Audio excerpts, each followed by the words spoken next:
तो hello my dear, start करते हैं। इकोनॉमिक्स एसएससी जीडी 2025 में आई हुई भारत में हरित क्रांति से पहले कृषि क्षेत्र की क्या स्थिति थी। तो बताइए, उन्नत तकनीक का उपयोग और वर्षा पर निर्भरता ऐसे कर लेते हैं। भारत में हरित क्रांति से पहले कृषि की क्या स्थिति थी। उन्नत तकनीक का उपयोग और वर्षा पर निर्भरता। क्या उन्नत तकनीक का उपयोग कर पा रहे थे हरित क्रांति से पहले? नहीं। पुरानी तकनीक का उपयोग, आवश्यकता संरचना की अनुपस्थिति। परंपरागत तकनीक का उपयोग, आवश्यक अवसंरचना की प्रचुरता। उन्नत तकनीक का उपयोग, उच्च उत्पादकता। तो पहला और थर्ड तो नहीं हो सकता। पुरानी तकनीक का उपयोग जो तो है, परंपरागत तकनीक का उपयोग सेम है। आवश्यक संरचना की उपस्थिति, आवश्यक अवसंरचना की प्रचुरता।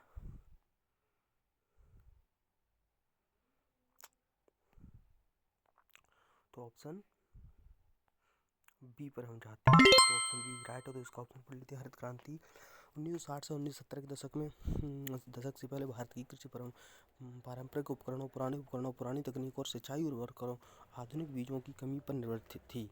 मतलब जो पहले पुराने उपकरण यूज कर रहे थे और जो आधुनिक बीज की कमी थी, जो बीज है उनकी कमी थी, सिंचाई उर्वरकों की कमी थी। तो इसमें हुआ क्या, उर्वरक ही तो आए, जो हरित क्रांति आई, इस कारण उत्पादकता कम थी, खाद्यान्न संकट बार बार आते थे। हरित क्रांति ने आधुनिक साधनों और अधोसंरचना के माध्यम से कृषि को पूरी तरह से बदल दिया। नेक्स्ट क्वेश्चन पर चलते हैं अपन। राष्ट्रीय बहुआयामी गरीबी सूचकांक 2023 के अनुसार निम्न में से किस राज्य ने तेज गरीबी उन्मूलन दिखाया? तो ये क्या कह रहे हैं ना, बहुआयामी गरीबी सूचकांक 2023 के अनुसार पूछ रहे हैं किस राज्य ने तेज गरीबी उन्मूलन, मतलब गरीबी को खत्म करने का प्रयास किया, कौन से राज्य ने? तो ये राज्य होगा उत्तर प्रदेश। तो ये राज्य कौन सा है जो 2023 में किस राज्य ने तेज गरीबी उन्मूलन किया? तो उत्तर प्रदेश ने किया है। राष्ट्रीय बहुआयामी गरीबी सूचकांक MPI 2023, जो इससे क्या, MPI का मतलब क्या होता है? Multi poverty index. तो उसमें उत्तर प्रदेश ने गरीबी स्तर में सबसे तेज गिरावट दर्ज की। यह सूचकांक स्वास्थ्य, शिक्षा और जीवन स्तर में कई अभावों के आधार पर गरीबी को मापता है। उत्तर प्रदेश का प्रधान कल्याणकारी योजनाओं को सफल कार्यान्वित और बुनियादी सेवा तक बेहतर पहुंचाने को दर्शाता है, जिसने लाखों परिवारों पर सकारात्मक प्रभाव डाला है। ठीक है, फिर आगे बढ़ते हैं, क्वेश्चन देखते हैं। ये CGL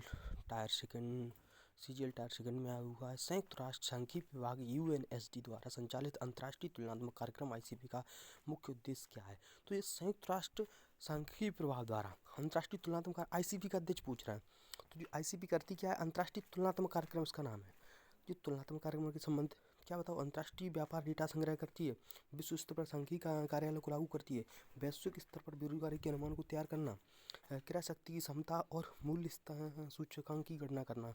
तो मुझे ऐसा लगता है अंतर्राष्ट्रीय तुलना कार्यक्रम एक क्रय शक्ति क्षमता और मूल्य सूचकांक की गणना करता है। तो क्या है, अब आपको याद रखना है, अंतर्राष्ट्रीय तुलनात्मक जो कार्यक्रम है वो क्या करता है, क्रय शक्ति क्षमता और मूल्य स्तर की सूचकांक की गणना करता है। तो ICP अंतर्राष्ट्रीय तुलनात्मक कार्यक्रम को विभिन्न देशों के बीच जीवन यापन की लागत और आर्थिक उत्पादकता की तुलना हेतु क्रय शक्ति क्षमता PPP यानी परचेसिंग पावर पैरिटी की गणना करता है। ये संयुक्त राष्ट्र सांख्यिकी प्रभाव के नेतृत्व में चलता है। वैश्विक GDP व खपत की सटीक तुलना करता है, यानी GDP और खपत और परचेसिंग पावर, इन सब की क्या करता है, परचेसिंग पावर, वैश्विक GDP खपत की तुलना करता है अंतर्राष्ट्रीय तुलनात्मक कार्यक्रम। नेक्स्ट क्वेश्चन आगे बढ़ते हैं। तो सभी आइसोक्लाइंस विस्तार पथ पर होते हैं, जो आइसोक्लाइंस होते हैं ना, लेकिन सभी विस्तार पथ पर आइसोक्लाइंस नहीं होते हैं। ये आइसोक्लाइन विस्तार पथ पर होते हैं, लेकिन सभी विस्तार पथ पर आइसोक्लाइन होते हैं ऐसा नहीं है। ये कहना चाह रहे हैं, इसमें सत्य पहचानना है आपने। देखो, अल्पकाल के उत्पादन, बहुत कम समय के उत्पादन फलन में सभी इनपुट को समायोजित करना होता है, जिसमें भूमि या पूंजी जैसे स्थायी इनपुट भी होती हैं, ताकि उत्पादन को प्रभावित किया जा सके। भंडार संसाधन वे संसाधन होते हैं जो किसी एक उत्पादन अवधि में उपयोग नहीं किए जाते, लेकिन भविष्य के लिए संग्रहित किए जाते हैं। तो जो भंडार संसाधन वे साधन हैं जो अपने भंडार करें, स्टोर करें, वे संसाधन जो किसी एक उत्पादन अवधि में उपयोग नहीं किए जा सकते हैं, लेकिन भविष्य के लिए संग्रहित किया जाता है, भंडार साधन। तो यानी कि तीसरा सही है मेरे ख्याल से। तो इसमें देखते हैं अपन, तीसरा सही है, तीसरे के साथ दूसरा भी पढ़ना पड़ेगा अपने। तो दूसरे को पढ़ते हैं। अल्पकालिक उत्पादन फलन में सभी इनपुट को समायोजित करना शामिल होता है। अल्पकालिक उत्पादन सभी फलन जिसमें भूमि या पूंजी जैसे स्थायी इनपुट भी, ताकि उत्पादन को प्रभावित किया जा सके। 2 और 3, मुझे 3 लग रहा था लेकिन कोई दिक्कत नहीं, चलो। तो अपन समझ लेंगे केवल 3 है हाँ, तो इसको थोड़ा नीचे समझते, पता नहीं 3 सत्य, क्योंकि स्टॉक संसाधनों से तात्पर्य है ऐसे संसाधनों से होता है जिन्हें संग्रहित कर बाद में उपयोगी। अगर किसी व्यक्ति ने स्टॉक कर लिया है, स्टॉक मतलब जो स्टोर कर लिए हैं, तो वो क्या इसके लिए फ्यूचर के लिए, उन्हें क्या बोलते हैं, इन्वेंट्री, जैसे इन्वेंट्री कथन। दूसरा कथन असत्य, क्योंकि आशुक्लान उन इनपुट से संयोजन को दर्शाते हैं जिनकी सीमांत तकनीक प्रतिस्थापन दर समान होता है, न कि आवश्यक रूप से विस्तार पथ को। तो ये जो आशुक्लान बता रहे हैं इनपुट, ये संयोजन को दर्शाते हैं जिनकी सीमांत तकनीक प्रतिस्थापन दर समान होती है। इनकी क्या होती है, पहले की सीमांत तकनीक दर बराबर समान होती है। अल्पकाल में सभी इनपुट विशेषकर स्थायी रूप में इनपुट समायोजित नहीं किया जाता। तो इसमें क्या कह रहे हैं, देखो तो अपने दूसरा पढ़ा था, इसमें क्या था, अल्पकालिक उत्पादन में सभी इनपुट को समायोजित करना होता है, जिसमें भूमि या पूंजी जैसे स्थायी इनपुट भी होते हैं। तो स्थायी इनपुट को अपन शामिल नहीं कर सकते, जी मना कर रहे हैं। देखो स्थायी इनपुट को समायोजित नहीं किया जाता, सिर्फ इसमें अस्थायी इनपुट ही समायोजित किए जाए, स्थायी इनपुट को समायोजित नहीं किया जाएगा। और पहले में क्या है तो इस प्रकार से अपन नेक्स्ट आगे बढ़ते हैं। तो भारत की राष्ट्रीय बहुआयामी गरीबी सूचकांक 2023 के निम्न में किस केंद्र शासित प्रदेश में सबसे अधिक बहुआयामी गरीबों की संख्या है। अभी जो 2023 में पूछ रहा है किसने जो गरीबी की दर को कम से कम रखा है, मतलब तो वो था क्या अपना उत्तर प्रदेश। अब इसमें क्या भारत की 2023 की बहुआयामी गरीबी सूचकांक के अनुसार गरीबों की संख्या सर्वाधिक पूछ रहे हैं। तो ये कहाँ है, चंडीगढ़ में, दादरा नगर हवेली, दिल्ली में, पनसोरी में। तो जो ऐसा लग रहा है Dadra Nagar Haveli and Daman and Diu. तो ये क्या, भारत की राष्ट्रीय बहुआयामी गरीबी सूचकांक समीक्षा 2023 के अनुसार निम्न में केंद्र शासित प्रदेश, केंद्र शासित कौन सा, दादरा नगर हवेली। तो यहाँ देखिए दादरा नगर हवेली और दमन एंड दीव में बहुआयामी गरीबी की उच्चतम प्रतिशत वाले संघ क्षेत्र के रूप में हो रही है। यहाँ यह स्वास्थ्य, शिक्षा और जीवन के स्तर सूचकों को अभाव को दर्शाता है, जो क्षेत्र में लक्षित गरीबी उन्मूलन प्रयासों की आवश्यकता को उजागर करता है। तो नेक्स्ट अपन आगे बढ़ते हैं। हाँ, वित्त वर्ष 2022-23 के लिए भारतीय कृषि की अनुमानित वृद्धि 5.5% थी। मतलब वित्त वर्ष 2022 के लिए भारतीय कृषि की अनुमानित वृद्धि 5.5 थी। वित्त वर्ष 21-22 के दौरान भारतीय कृषि निर्यात अमेरिकन डॉलर 50.2 बिलियन तक पहुंच गया। खरीफ विपणन सीजन 2021-22 के दौरान भारत में 581.7 लाख मीट्रिक टन चावल की खरीद की गई। तो बताइए इनमें से कौन सा कथन सत्य है। तो ये ऐसे क्वेश्चनों को स्किप करना होता है, लेकिन यहाँ पर मैं आपको कोई अनुमान लगाकर क्लिक करने की कोशिश करूँगा, लेकिन एग्ज़ाम मैंने स्किप करना ही उचित होता है। तो मेरा भी गलत हो सकता है, मुझे भी दिख रहा है ना, ये फील करा रहा है।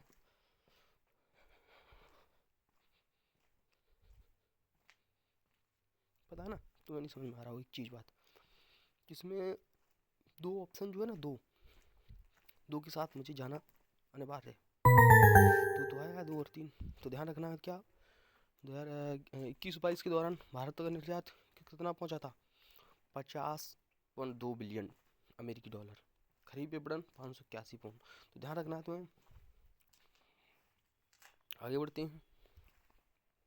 निम्न में से उदारीकरण लिबरलाइजेशन की सबसे उपयुक्त परिभाषा। लिबरलाइजेशन मतलब क्या होता है, तो आप पढ़ के देखते हैं, जो आर्थिक गतिविधियों पर वर्तमान सरकारी विनियमों और प्रतिबंधों को बनाए रखने की प्रक्रिया। तो यानी प्रतिबंध तो नहीं लगाए जाएंगे, आर्थिक गतिविधियों में सरकारी नियमों प्रतिबंधों को बढ़ाने की प्रक्रिया नहीं, आर्थिक गतिविधियों में सरकारी नियमों प्रतिबंधों को घटाने या हटाने की प्रक्रिया आर्थिक। तो ऑप्शन नंबर सी अपने क्लियर। तो उदारीकरण का तात्पर्य सरकार द्वारा लगाए गए नियंत्रण, शुल्कों, प्रतिबंधों को कम करना, जिससे निजी क्षेत्रों और विदेशी क्षेत्रों को बढ़ावा मिले। भारत ने 1991 में आर्थिक उदारीकरण दिशा में कदम बढ़ाया, जिससे यह एक बंद अर्थव्यवस्था से खुली बाजार आधारित अर्थव्यवस्था में परिवर्तन हुआ। इसके माध्यम से आर्थिक वृद्धि, वैश्वीकरण को प्रोत्साहन मिला। तो 1981 में मनमोहन सिंह जो उस समय वित्त मंत्री थे, वित्त मंत्री नहीं, हाँ, तो नेक्स्ट आएंगे, हरित क्रांति की शुरुआत में किस फसल की उत्पादकता में सबसे पहले वृद्धि देखी गई। हरित क्रांति की शुरुआत में किस फसल में से, मुझे लगता है गेहूं और चावल में देखी गई होगी, गेहूं और चावल में। तो जो 1960-70 के दशक में गेहूं की उत्पादकता अत्यधिक बढ़ावा मिला। हाई यील्ड वैरायटीज़, बेहतर सिंचाई, उर्वरकों में निश्चितीकरण का उपयोग संभव हुआ, जिससे भारत की खाद्यान्न की एक कमी वाले देश में एक अधिक अधिशेष उत्पादन करने वाला देश बन गया। विशेषकर पंजाब और हरियाणा और उत्तरी राज्यों, पंजाब, हरियाणा और उत्तरी राज्यों में और वृद्धि किसकी मिलेगी, गेहूँ चावल की। हरित क्रांति अर्थव्यवस्था के किस क्षेत्र से संबंधित है, हरित क्रांति अर्थव्यवस्था की कौन से, हरित क्रांति कृषि क्षेत्र से संबंधित होगी, तुम्हें पता है, सीधी सी बात है। तो इसमें मुख्य खेती कृषि, गेहूँ और चावल में वृद्धि हुई। तो अभी अपन पढ़ ही चुके हैं। तो नेक्स्ट तीसरी पंचवर्षीय योजना 1961-66 के दौरान आर्थिक चुनौती क्या थी। तीसरी पंचवर्षीय योजना में तुम्हें पता क्या हुआ था, युद्धकालीन खर्च। देखो ये युद्धकालीन खर्च और संसाधनों का आवंटन हो गया, ये सारी चीज़ें। तो तीसरी पंचवर्षीय योजना 62 का ये दो युद्ध हुए थे, उसी समय अकाल पड़ा। भारतीय तीसरी पंचवर्षीय योजना 1961-66 का उद्देश्य कृषि और उद्योग पर ध्यान केंद्रित करते हुए आत्मनिर्भर आर्थिक विकास प्राप्त करना। हालांकि 1962 का भारत चीन युद्ध, 1965 का भारत पाकिस्तान युद्ध की रक्षा बढ़ाने के कारण जिससे योजना के लक्ष्य बाधित हो गए, युद्धकालीन व्यय के नियोजित विकास के संसाधनों को मोड़ दिया, आर्थिक अस्थिरता पैदा हुई और प्राथमिकता में बदलाव हो गया। तो अपना रिजल्ट रहा 10/8। तो नेक्स्ट आगे बढ़ते हैं। 11 नंबर क्वेश्चन, कौन सी पंचवर्षीय योजना आत्मनिर्भरता प्राप्त करने और स्थिरता के साथ विकास के लक्ष्य पर केंद्रित थी। आत्मनिर्भरता प्राप्त करने और स्थिरता के विकास पर। तो ये मुझे लगता है 11वीं पंचवर्षीय योजना, लेकिन इसमें ऑप्शन नहीं। आत्मनिर्भर बनाना, फिर तो 5वीं हो जाए, दूसरी, चौथी, 19 7वीं, छठी। चौथी पंचवर्षीय योजना का मुझे याद है, कोई दिक्कत नहीं, चलो याद कर लूँगा। भारतीय चौथी पंचवर्षीय योजना 1969 से 74, और इसके चौथी में 1974 से 78 के बाद 2 साल का गैप। उद्देश्य आत्मनिर्भरता। ओहो, चौथी पंचवर्षीय योजना इंदिरा गांधी थी। चौथी पंचवर्षीय योजना स्थिरता के साथ उद्देश्य आत्मनिर्भरता प्राप्त करना और स्थिरता के साथ विकास। 1910 में आर्थिक संकट और खाद्य संकट के बाद इस योजना में कृषि विकास, औद्योगिक विस्तार, मुद्रास्फीति नियंत्रण प्राथमिकता दी। मुद्रास्फीति की कोई गरीबी नहीं रह जाए।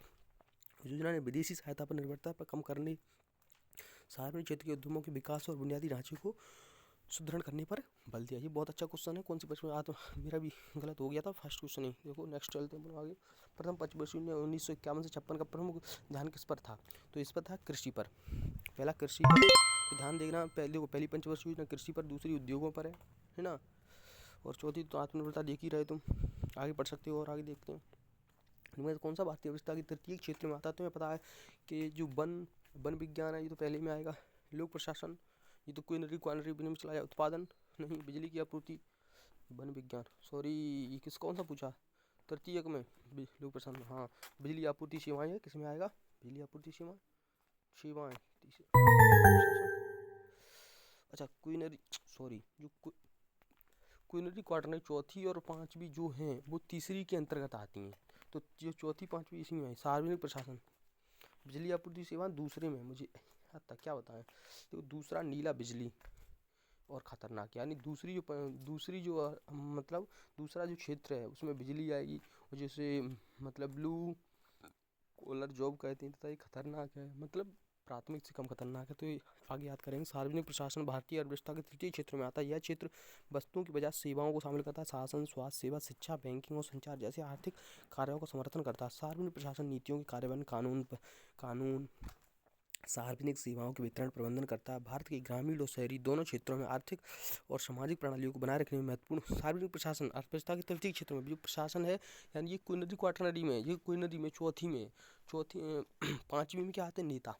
पांचवी में आएंगे नेता, सांसद, ये सारी चीज़ें। चौथी में क्या आएंगी, चौथी में आएंगे पढ़े लिखे लोग, जैसे CEO, ये सारी चीज़ें। तो ये क्वीनरी ये तीसरी वाले पार्ट में नहीं, चौथा और पांचवा। ध्यान रखना इस चीज़ का, मेरा भी गलत हो चुका। हरित क्रांति का भारत की खाद्य आयात पर क्या है, आयात जो अपन वहाँ से मंगाते हैं भोजन, आयात को पूरी तरह से रोक दिया।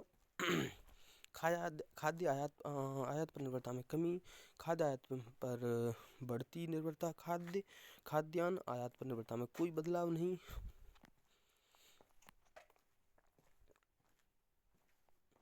कमी हुई होगी हरित क्रांति का प्रभाव आयात निर्भरता, क्योंकि अपने अपनी हरित क्रांति से बहुत इतनी फसल उत्पादन कर रहे हैं। हरित क्रांति का भारत की खाद्यान्न आयात निर्भरता पर काफ़ी हद तक कम कर दिया। 1960 के दशक में उच्च उपज वाली किस्मों, सिंचाई, उर्वरकों, उपयोगों के साथ साथ शुरू हुई इस क्रांति ने विशेष रूप से गेहूं और चावल के उत्पादन को बढ़ाया। इस परिवर्तन ने अकाल जैसी स्थिति को समाप्त करने और खाद्य सुरक्षा को मजबूत करने में महत्वपूर्ण भूमिका निभाई। कौन सी पंचवर्षीय योजना अपनी अवधि समाप्त होने से पहले ही समाप्त हो गई। तो 12वीं पंचवर्षीय योजना हो सकती है, तो पहले नहीं। तो 5वीं पंचवर्षीय योजना सरकार में बदलाव के कारण 4 साल तक ही चल पाई। पहली पंचवर्षीय योजना 5 साल तक, दूसरी देखो 1951 से 56 तक चली। पहली दूसरी पंचवर्षीय योजना दूसरी पंचवर्षीय योजना 56 से 61 तक चली। तीसरी पंचवर्षीय योजना 61 से 66 तक चली। और तीसरी पंचवर्षीय योजना के बाद 3 साल का गैप आ गया। 66 से 69 तक गैप रहा और 69 से चौथी पंचवर्षीय योजना 69 से 74 तक चली। पाँचवीं पंचवर्षीय योजना 74 से चलनी थी 79 तक, लेकिन चली 78 तक। 74 से 78 तक चली, 78 तक चली तो 5 पंचवर्षीय योजना की बात समाप्ति पूरी नहीं हो पाई। 78 फिर उसके बाद आया रोलिंग प्लान चला 79 79 78। तो आगे बढ़ते हैं अपन। पंचवर्षीय योजना का कौन सा लक्ष्य सीधे लोगों से संबंधित है? विकास का संबंध, समानता। पंचवर्षीय योजना समानता, यार ये मेरा कैसे गलत हो रहा है यार। भारतीय पंचवर्षीय योजना का एक मूल उद्देश्य इक्विटी है। इक्विटी, समानता जी, बहुत अच्छा क्वेश्चन है, आपको ये याद करना होगा। भारतीय पंचवर्षीय योजना का एक मूल उद्देश्य समानता इक्विटी है, जिसका मुख्य ध्यान समानता और संसाधनों का समान वितरण सुनिश्चित करना है। इसका उद्देश्य सामाजिक न्याय, शिक्षा, स्वास्थ्य सेवा और रोजगार के अवसरों तक समान पहुंच को बढ़ावा देकर वंचित समुदायों का सशक्तिकरण करना, ताकि आर्थिक विकास का लाभ सभी तक पहुंच सके। निम्न में से कौन सा हरित क्रांति का परिणाम था? हरित क्रांति में कृषि की अवशोषण शुरू हुआ, अन्न उत्पादन में वृद्धि हुई, ग्रामीण आबादी में गिरावट, रासायनिक उर्वरक कीटनाशकों पर अधिक निर्भरता परिणाम नहीं था। इसका ये परिणाम क्यों होगा भाई? वैश्वीकरण को बढ़ावा देने वाले प्रमुख कारकों में से एक कौन सा है जो वैश्वीकरण को बढ़ावा देते हैं? वैश्वीकरण को लोग एलपीजी देगी, टैरिफ और व्यापार में अवरोधों में वृद्धि करोगे तो वैश्वीकरण क्यों बढ़ेगा?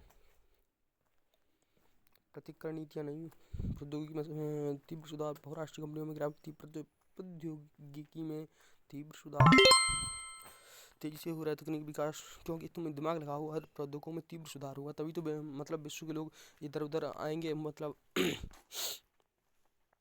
हाँ, 2018-19 के केंद्रीय बजट में न्यूनतम समर्थन मूल्य एमएसपी में घोषित पूर्व निर्धारित सिद्धांत क्या था? एमएसपी का पूर्व निर्धारित उत्पादन जो है लागत के बराबर हो। उत्पादन जो लागत से 50% कम हो। लागत से 50, उत्पादन लागत का दुगना हो, उत्पादन लागत का 1.5 गुना हो।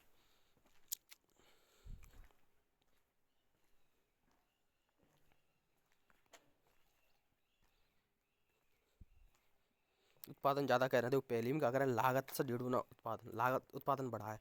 उत्पादन लागत का दुगना बता रहे हैं, उत्पादन लागत से 50% कम, उत्पादन लागत के बराबर।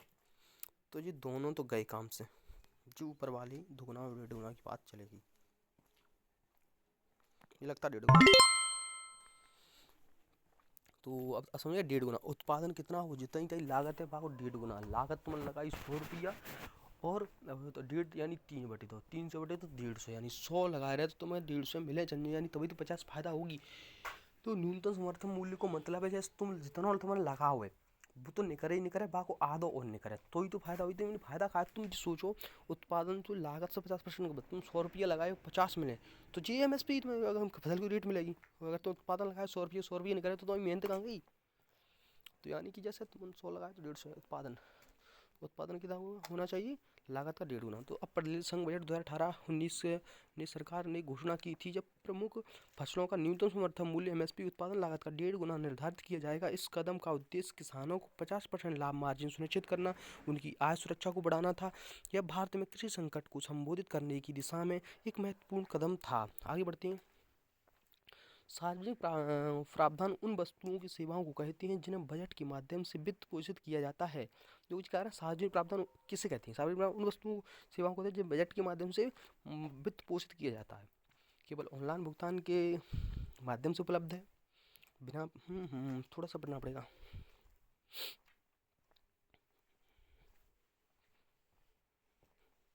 सार्वजनिक प्रावधान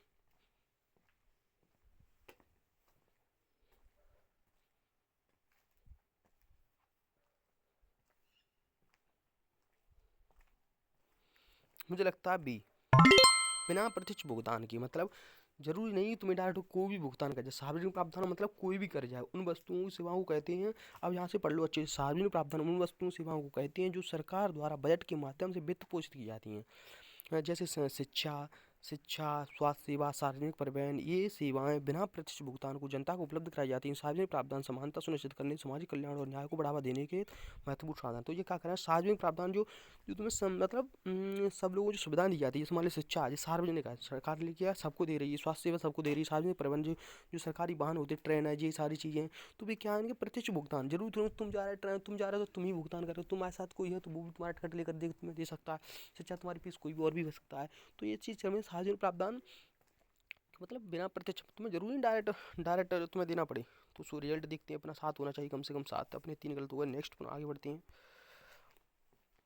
भारत में योजना का केंद्रीय उद्देश्य क्या था? भारत में योजना का केंद्रीय उद्देश्य क्या था? तो सबसे पहले देखते हैं, विकास की प्रक्रिया शुरू करना, निजीकरण की प्रक्रिया शुरू करना, ब्रिटिश संस्कृति का पालन करना, दूतों खट गए नीचे वाले विकास की प्रक्रिया शुरू करना, विशिष्टता आरंभ करना। अरे भैया, विकास केंद्रीय उद्देश्य विकास की प्रक्रिया शुरू करना। तो समझो भारत में एक योजना बनाने का मुख्य उद्देश्य, भारत में अगर कोई योजना बन रही है, इसका उद्देश्य क्या है? आर्थिक विकास, यानी कि रुपया पैसा अपने यहाँ का इंक्रीज हो। इंक्रीज हो मतलब यह नहीं कि $1 90 की रेट हो जाए। आर्थिक विकास हो, सब लोगों के पास थोड़ा सा मतलब पैसा ज़्यादा हो, तो अपना डॉलर और अपना रुपए जो है ना, उसकी कम जो उनके डॉलर को अपनी रेट आ जाए, $1 = एक रुपये, $1 = $1, उसे बोलते हैं आर्थिक विकास। गरीबी उन्मूलन, यानी जहाँ के लोग जो गरीब हैं वो गरीब ना रहें, यानी कि जो गरीबी है सब में गरीबी मिटिया, सब नॉर्मल हो जाए। सामाजिक न्याय को केंद्र में, समाज में न्याय मिले, यानी कोई दादागिरी ये चीज़ें कर रहा है, किसी को पीट रहा है तो उन्हें तो उसे उससे रोका जाए और उसको समझाया जाए, ताकि वो भी अब जो गरीब है वो भी आगे आए।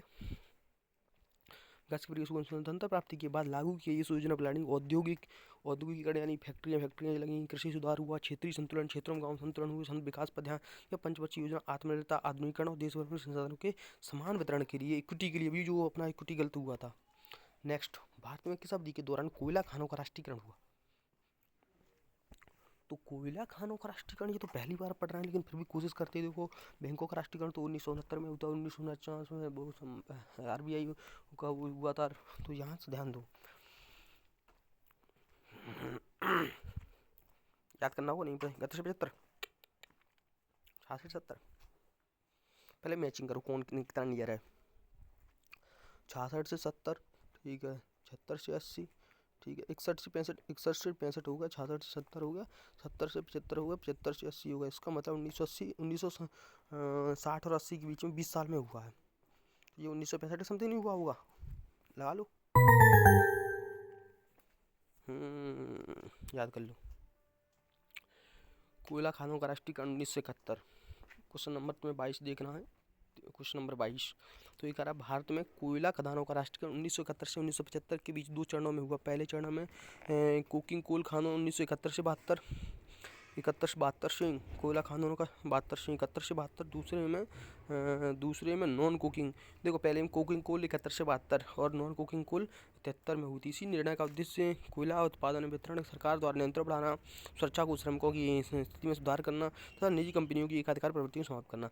तो सबसे पहले क्या याद क्या रखेंगे, 71 72 73। देखो 71 में 71 72 और 73। 71 में कुकिंग कोयल का राष्ट्रीयकरण क्या हुआ? भारत में कोयला का राष्ट्रीयकरण 1971, कुकिंग कोयल 1971, कुकिंग कोयल का 1971 72 में, नॉन कुकिंग कोयल का 1973 में। 1971 72 में कुकिंग कोयल, 1971 72 में कुकिंग कोयल, 1971 72 में कुकिंग कोयल, 1971 72 में कुकिंग कोयल और 1973 में नॉन कुकिंग कोयल का उत्पाद राष्ट्रीयकरण। समझ में आ गया? 71 से 75 ये वाला तुम्हारा गलत निकला। आगे बढ़ते हैं।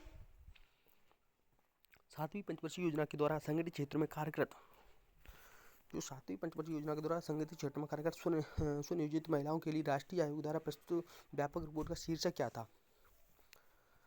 श्रम शक्ति नहीं हो सकता, शक्ति सहयोग नहीं हो सकता, ये दोनों, नारी शक्ति या महिला विकास। नारी शक्ति। मेरा यही तो खेल है, मैं बोल दूँ ये नहीं हो सकता, वही होता है। 7वीं पंचवर्षीय योजना श्रम शक्ति वह व्यापक रिपोर्ट है जो स्वरोजगार महिला था।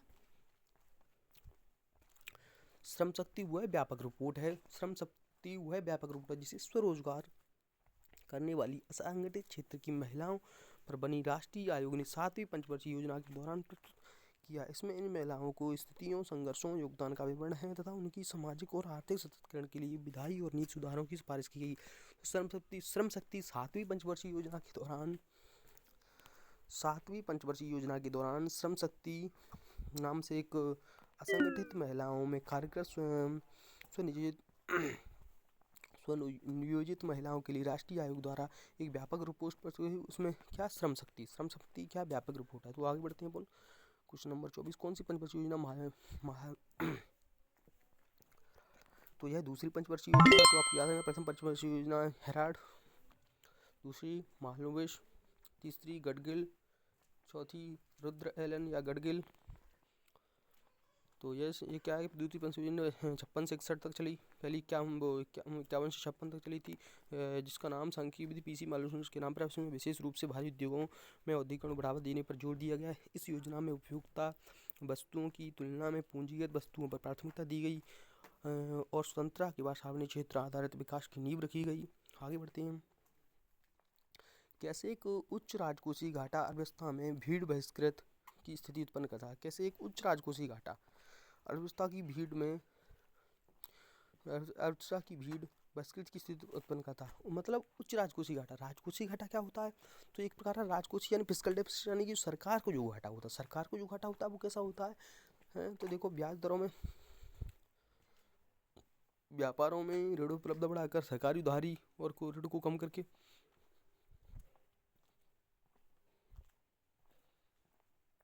बाजार में निजी निवेश बढ़ाकर सरकारी उधारी और ऋण को कम करके व्यापारों के लिए ऋण उपलब्ध करा, ब्याज दरों में वृद्धि और निजी निवेश में कमी लाकर, मुझे ऐसा ही लगता है। देखो, उच्च राजकोषीय घाटा की 20% को तो यहाँ से पढ़ लिया। उच्च राजकोषीय घाटा दर्शाता है कि सरकार अपनी आवश्यकताओं को पूरा करने के लिए अधिक उधारी ले रही है। क्या कर रही है? अधिक उधारी ले रही है और इस पूंजी की मांग बढ़ती है, ब्याज दरों में वृद्धि हो सकती है, इससे निजी क्षेत्र के लिए उधारी महंगी हो सकती है, इसका असर निजी निवेश पर पड़ता है, इसे भीड़ प्रभाव क्राउडिंग कहते हैं। समझिए, ब्याज दरों में वृद्धि कराई, निजी क्षेत्र में कमी लाएगी, तो राजकोषीय घाटा 20% कर दिया। अच्छा इंपोर्टेंट क्वेश्चन है। तो आगे बढ़ते हैं अपन। सबसे दूसरी पंचवर्षीय योजना का लक्षित विकास दर क्या था। दूसरी पंचवर्षीय लक्षित मतलब जो अपने रखा था। पहली पंचवर्षीय योजना पार हो गए, ठीक है भाई, तो उन्होंने दूसरी में खींच के रख दिया वो, लेकिन पूरा नहीं कर पाए। 5 20 रखा था, जो कि 4.5। दूसरी में लक्ष्य कितना हो, 4.5, ऐसे याद करना, 4.5, 4.50, 4 अरे आधा रखेंगे तो 60-20 क्यों, 4.5। दूसरी पंचवर्षीय योजना का लक्षित विकास दर क्या थी। भारत की दूसरी पंचवर्षीय योजना 1951 थी, लक्षित विकास दर 4.5। हालांकि इसने औद्योगिक विकास को प्राथमिकता दी, परंतु वास्तविकता वृद्धि दर 4.27 है। मतलब 4.5 नौ 4.27 तक भारी उद्योगों सार्वजनिक क्षेत्र में आते हैं। नीतिकरण के कारण आधारभूत ढांचों का निर्माण तो हुआ, लेकिन खाद्यान्न संकट और महंगाई की भविष्य की योजना को प्राथमिकता को प्रभावित रहे।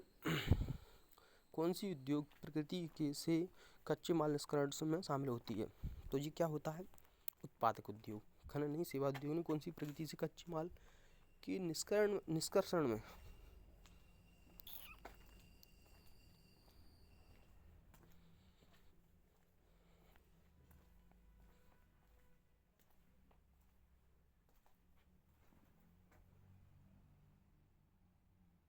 निर्माण।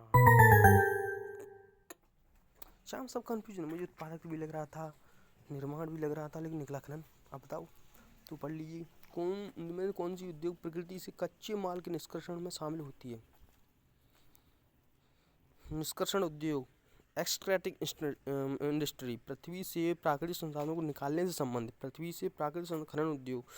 अच्छा यार वही मैं सही सोच रहा था, लेकिन वहाँ तक पहुँचा नहीं। बट सोचने से मतलब है, मैं प्राथमिक क्षेत्र में समझ रहा था। ये प्राथमिक क्षेत्र में खनन उद्योग देखो, कृषि, माइनिंग, फिशिंग, हंटिंग, गैदरिंग। कृषि, माइनिंग, फिशिंग, हंटिंग, गैदरिंग। कृषि, माइनिंग, फिशिंग, हंटिंग, गैदरिंग प्राथमिक क्षेत्र में आता है। इसमें क्या खनन उद्योग आ रहा है, माइनिंग चल रही है। माइनिंग मतलब कच्चे माल को एक्सट्रैक्ट करना, कच्चे माल को निकाल रहे हैं खदानों से, उसे क्या कहते हैं, माइनिंग कहती हैं। निष्कर्षण, एक्सट्रैक्टिव इंडस्ट्री, पृथ्वी से प्राकृतिक संसाधनों को निकालने से संबंधित है, जैसे खनन, मत्स्य पालन। देखो यहाँ पर दे रहा है, खनन, माइनिंग, फिशिंग, फिशिंग, वानिकी तेल निष्कर्षण, ये सारे निष्कर्षण, तेल का निष्कर्षण, कच्चे माल का निर्माण, उत्पाद, ऊर्जा उत्पादन के लिए आवश्यक है। हालांकि ये आर्थिक विकास के लिए महत्वपूर्ण है, लेकिन निष्कर्षण उद्योगों को पर्यावरणीय स्थिरता बनाए रखने और नैतिक प्रथाओं का पालन सुनिश्चित करने की आवश्यकता है, ताकि दीर्घकालीन संसाधन का उपयोग संभव हो सके। नेक्स्ट क्वेश्चन आगे अपन बढ़ते हैं। क्वेश्चन नंबर 28, रंगराजन समिति।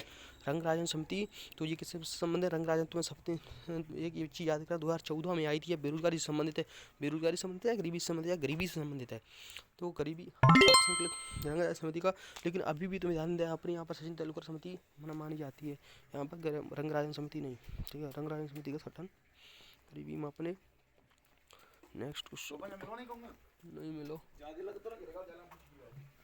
भारत में पहली पंचवर्षीय योजना कब हुई?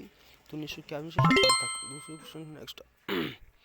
योजना आयोग में प्रधानमंत्री की भूमिका क्या है? जिस पदेन सदस्य नहीं होता, सचिव संवाद पदेन अध्यक्ष होता है। नेक्स्ट क्वेश्चन आगे बढ़ते हैं। सो रिजल्ट अपना 4 रहा, इसमें 4 गलत। नेक्स्ट आगे बढ़ते हैं।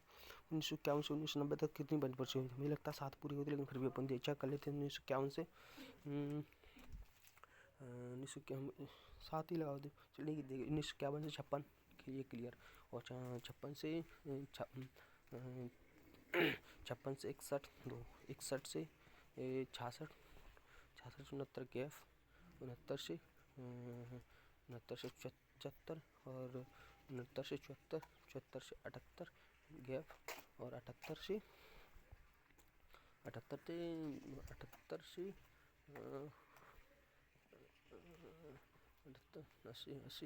85 बस 7 पूरी हो चुकी। 7 देख लो। 19 बात हुई 7 पंचवर्षीय योजना लागू की केंद्र सरकार आर्थिक विकास 19 में समाप्त हुई। 7 पंचवर्षीय योजना कंप्लीट हो गई। आपको चेक पर magnetic ink character condition MICR number के पहले 3 अंक किस कोड को दर्शाते हैं? जो दर्शाते हैं MICR नंबर के पहले 3 अंक किस कोड को दर्शाते हैं? जो पहले 3 अंक हैं, ये याद करना होगा।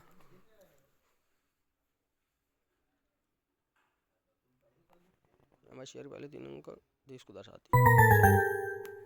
चेक पर याद करना होगा। MICR मतलब कि पहले जहाँ बैंक शाखा स्थित तो चेक पर पहले 3 अंक उस शहर कोड जहाँ बैंक शाखा, मतलब MICR तुम्हारे बैंक से हो कि यह दर्शाते हैं कि बैंक कौन से शहर में स्थित है। शहर MICR पहले 3 अंक दर्शाते हैं। Bank MICR magnetic ink character condition, magnetic ink character condition computer में तकनीक चेक इलेक्ट्रॉन छटाई और प्रोसेसिंग को तेज सटीक बनाती हुई भारत की बैंकिंग प्रणाली में बैंकों को स्थानों की सही पहचान को सुनिश्चित करती है। तो नेक्स्ट बढ़ते हैं। शहर, तुम्हें ये याद रखना होगा MICR जो चेक मैग्नेटिक इनकरेक्टर होता है उस पर पहले 3 अंक जो शहर को दर्शाते, सिटी को दर्शाते हैं। जैसे भिंड शहर की बैंक है तो भिंड को दर्शाते हैं, पहले 3 अंक भिंड को दर्शाते हैं, पहले 3 अंक भिंड को दर्शा रहे हैं। और द्वितीय पंचवर्षीय योजना के महत्वपूर्ण योगदान किसने दिया? हेराल्ड महान, PC महानंद। ध्यान रखो, देख रखना होगा तुम्हें। राष्ट्रीय बहुआयामी सूचकांक 2023 के अनुसार किस केंद्र से बहुआयामी रूप से गरीबी जो लोगों की जनसंख्या सबसे कम सबसे ज़्यादा था, क्या कहाँ था? दमन और दीव में। तो सबसे गरीब सूचकांक, सबसे गरीब कहाँ देखो, क्या दिल्ली में सकते हैं? दिल्ली सबसे कम गरीबी में लगता है चंडीगढ़ फील कर रहा है। अब उसमें दमन, ये पांडिचेरी में सबसे गरीबी IIM में सबसे कम है। पांडिचेरी में ध्यान रखना है, पांडिचेरी में गरीबी IIM में मतलब सबसे ज़्यादा गरीब नहीं है पांडिचेरी में। सबसे देखना है व्यापार में विज्ञापन की क्या भूमिका है। विज्ञापन करोगे तो ग्राहकों से उचित और आकर्षित करने के लिए, ये तो नॉर्मल सी बात है। प्रथम परिपत्र योजना किस क्षेत्र सबसे अधिक प्राथमिकता? बिल्कुल सबसे ऐसी नॉर्मल सा क्वेश्चन है। तो आगे अपन बढ़ना होगा। वित्त वर्ष 2023-24 के लिए बजट में कितनी प्राथमिकताओं को अपनाएगा? इसमें 5 प्राथमिकता। 2023-24 के बजट में अब तो 25 का बजट पढ़ना होगा, इसमें क्या 7। 2023-24 बजट के लिए कितनी प्राथमिकताओं को अपनाया गया? 2023-24 के लिए बजट की कितनी प्राथमिकताओं को अपनाया गया?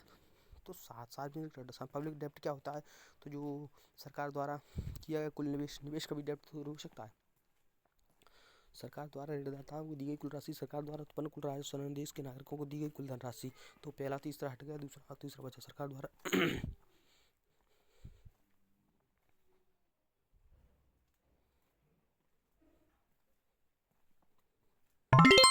सरकार द्वारा अपने ऋणदाताओं को दी गई कुल राशि। सरकार द्वारा अपने ऋणदाताओं को दी गई वो सार्वजनिक ऋण कैसा आता है? देखा सार्वजनिक ऋण मुझे लग रहा था सार्वजनिक ऋण कुल राशि जो सरकार आंतरिक या बाह्य स्रोतों से खर्चों को पूरा करने के लिए उधार लेती है। इसमें भारतीय रिजर्व बैंक, वाणिज्य बैंक, अंतर्राष्ट्रीय संस्थानों, आम जनता के लिए ऋण शामिल है। तो आगे बढ़ते हैं। इनमें से कौन सी क्षेत्र व्यापारिक इकाइयों, निगमों, साझेदारियों को शामिल करता है? इनमें से कौन सा क्षेत्र सभी व्यापारिक इकाइयों, निगमों, साझेदारियों को शामिल करता है? इनमें से कौन सा क्षेत्र सभी व्यापारिक इकाइयों, निगमों और साझेदारियों को शामिल करता है? इनमें से कौन सा क्षेत्र सभी व्यापारिक इकाइयों, निगमों को शामिल करता है? ओहो, ये क्या है कि जो बताया था अभी 2D 3D 4D जो मतलब निवेश है, तो व्यापारिक कौन सा सभी व्यापारिक इकाइयों, निगमों, साझेदारियों को शामिल करता है? तो इसमें क्या क्या है? विदेशी क्षेत्र, फर्म क्षेत्र, घरेलू क्षेत्र, सरकारी क्षेत्र, सरकारी क्षेत्र नहीं, सरकारी क्षेत्र में सरकारी, घरेलू क्षेत्र नहीं, विदेशी क्षेत्र, फर्म क्षेत्र।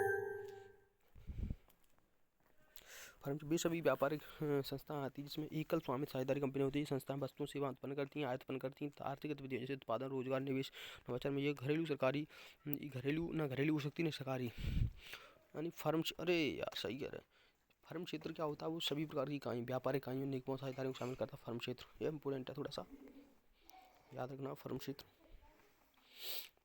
रोजगार विनिमय सांख्यिकी 2023 के अनुसार 2022 में लाइव रजिस्टर में महिला नौकरी चाहने वालों का प्रतिशत क्या था? अप्रॉक्स आंसर दो ही है, 35.7 या 35.90। तो मैक्सिमम जाओगी 35.90, 35.60। मैक्सिमम नहीं जाना था यार। रोजगार बिना 2023 के अनुसार लाइव रजिस्टर 35.60, मतलब 35.5 की समथिंग जाए, 35.7, 35.7। नेक्स्ट आगे बढ़ते हैं। सूर्य देखते हैं अपना कितना 5 ऑफ टॉप 5 यार, बहुत अच्छा नहीं रहा। 50 क्वेश्चन करेंगे। द्वितीय पंचवर्षीय योजना निम्नलिखित में से किस संख्यविद के विचारों पर आधारित थी? द्वितीय पंचवर्षीय योजना तो भाई यार प्रशांत तो दूसरा कॉमर्स शब्द मुख्य रूप से किससे या कॉमर्स यानी कि वस्तुओं के निर्माण से, वस्तुओं के उत्पादन से, कृषि गतिविधियाँ नहीं हो सकता। सामान का वितरण, कॉमर्स।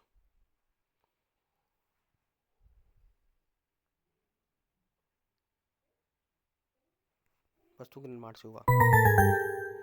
अरे यार कॉमर्स में से गलत क्यों रहा? वाणिज्य शब्द मुख्यतः वस्तुओं के वितरण से संबंधित होता है। किसी वस्तुओं से वितरण से। अरे यार वाणिज्य का मतलब होता है वितरण करना। वाणिज्य यानी कि तुम्हें डिस्ट्रीब्यूटर, ये सब वाणिज्य में आता है। डिस्ट्रीब्यूटर खरीद करना, बिक्री करना, परिवहन, भंडारण और विपणन ऐसी व्यापार। वाणिज्य व्यापार और आर्थिक प्रणाली का महत्वपूर्ण करता है जो उत्पादन को उपयोग से जोड़ता है। कॉमर्स शब्द मुख्य रूप से उत्पाद है समान वितरण से, किसी समान वितरण। भारत के योजना आयोग के पहले उपाध्यक्ष कौन थे? योजना आयोग के कौन थे? तो गुलजारी लाल नंदा, चिंतामणि देशमुख, आर के पाटिल, पिल्लई चिंतामणि देशमुख, दिमाग में आ रहा था बट नहीं लगा है गलत। भारत की योजना आयोग जो योजना आयोग आया है ना, योजना आयोग उसके पहले उपाध्यक्ष कौन थे? गुलजारी नंदा। भारत की योजना आयोग के पहले उपाध्यक्ष योजना आयोग की। अरे यार मैं सोच रहा हूँ इसकी 1950 के दशक में यह पद संभाला उन्होंने। विकास मॉडल को अहम भूमिका निभाई, गांधीवादी और समाजवादी। गुलजारी नंदा 2 बार भारतीय खाद्य विभाग प्रधान बने और श्रम सुधार और सामाजिक न्याय की पहल से जुड़े। 2 बार खाद्य विभाग बने गुलजारी नंदा, गुजारा चला रहा है। 1966 के बीच में 3 साल प्लान हॉलीडे का मुख्य कारण क्या था? 3 पंचवर्षीय योजना की विफलता, उदारीकरण। 1960-69 उदारीकरण तीसरी पंचवर्षीय योजना की विफलता ही मान सकते। तीसरी पंचवर्षीय विफलता के कारण प्लान हॉलीडे आया। 1960 तीसरी पंचवर्षीय विफलता। 1962 का चीन युद्ध, 1965 का पाकिस्तान युद्ध और गंभीर सूखे और आर्थिक संकट के प्रभावित। ये सब थी पंचवर्षीय योजना को बजाय वार्षिक उदाहरण पर कार्यक्रम। ठीक है भाई। पाँचवीं और छठी पंचवर्षीय योजना के बीच रोलिंग प्लान, पाँचवीं छठवीं के बीच रोलिंग प्लान यार दिल्ली पुलिस में भी आया। पाँचवीं पंचवर्षीय योजना के बाद योजना बीच रोलिंग प्लान के मुद्दे क्या थे? बीच रोलिंग जो प्लान आया वो कृषि और औद्योगिक आर्थिक संकट और रोजगार से और सामाजिक कल्याण और आर्थिक स्थिरता का विकास। आर्थिक संकट, अरे यार आर्थिक संकट कैसे गलत हो रहा है? आर्थिक संकट और प्रबंधन नीति समायोजन पर ध्यान। तो ध्यान रखना आर्थिक संकट और नीति समायोजन पर ध्यान। आर्थिक संकट और प्रबंधन नीति समायोजन पर ध्यान। आर्थिक संकट और नीति समायोजन पर ध्यान। ये रोलिंग प्लान जो तुम्हारे आर्थिक संकट और नीति समायोजन पर ध्यान, आर्थिक संकट और नीति समायोजन पर ध्यान, जो दिल्ली पुलिस में आर्थिक संकट प्रबंधन और नीति समायोजन पर ध्यान। आर्थिक संकट प्रबंधन और नीति समायोजन पर ध्यान। आर्थिक संकट और नीति प्रबंधन नीति समायोजन पर ध्यान। ठीक है भाई। हम नेक्स्ट क्वेश्चन, वैश्वीकरण की प्रक्रिया बहुराष्ट्रीय कंपनियों की भूमिका क्या होती है? वैश्वीकरण की प्रक्रिया में मतलब बहुराष्ट्रीय कंपनियों की क्या भूमिका होती है? तो सबसे पहले को ध्यान देना है अपना, वे विभिन्न देशों में उत्पादन बाजार को करते हैं, वे व्यापार राष्ट्रीय नीतियों को निर्णय केवल स्थानीय वे अंतर्राष्ट्रीय व्यापार को डिस्करेज कर दें।